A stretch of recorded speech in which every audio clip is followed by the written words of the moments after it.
It started with a flash, a streak of light across the morning sky. Then the sound, a blast that rolled like thunder across the fields and shook houses for miles. When the smoke thinned, the townspeople found wreckage scattered across a farm, a windmill torn apart, a water tank splintered open, and lying in the debris was something small, burned, and definitely not human. 50 years before Roswell, a tiny Texas town claimed it buried a visitor from the stars. But was it real, or was it the last gasp of a dying town?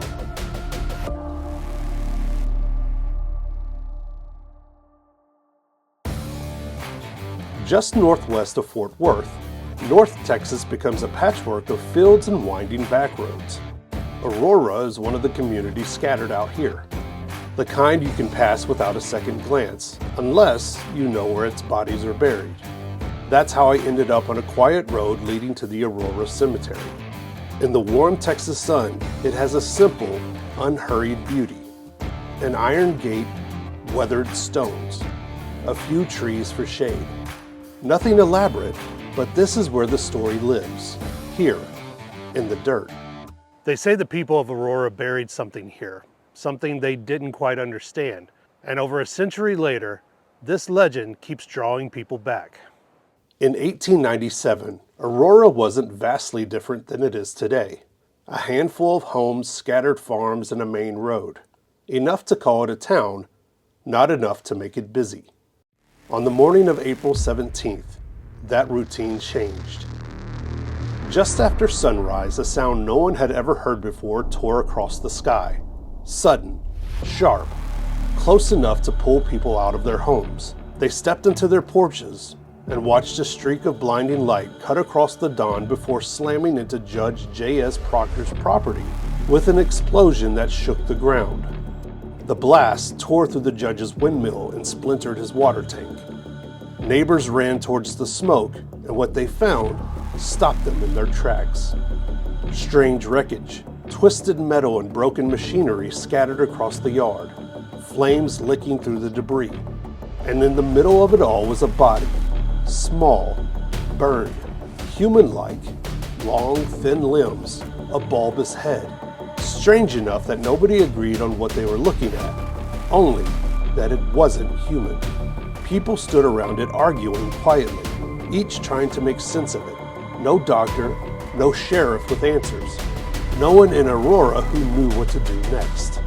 And out here, when someone died, whoever they were, you buried them with respect. So the people gathered. They carried their remains to the cemetery. They dug a shallow grave and marked it with a simple carved headstone, showing the craft they believe had fallen from the sky. That's the story Aurora has carried for more than a century. By the time the crash story appeared, Aurora had already taken a beating. A spotted fever epidemic wiped out families. A fire destroyed most of the business district. And when the railroad changed its route at the last minute, the town's future vanished. People moved away. Entire crops failed. By the early 1890s, Aurora was described as virtually deserted. So when a dramatic airship crash made the Dallas Morning News, skeptics wondered what Aurora had to gain.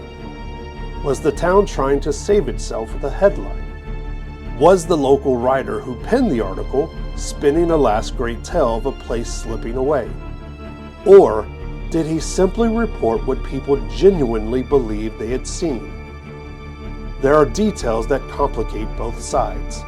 The reporter lived in Aurora. He wasn't an outsider chasing a wild story. The article named real people in real places, and Judge Proctor, a respected local figure, was at the center of it. You don't pull a respected name like his into a hoax lightly.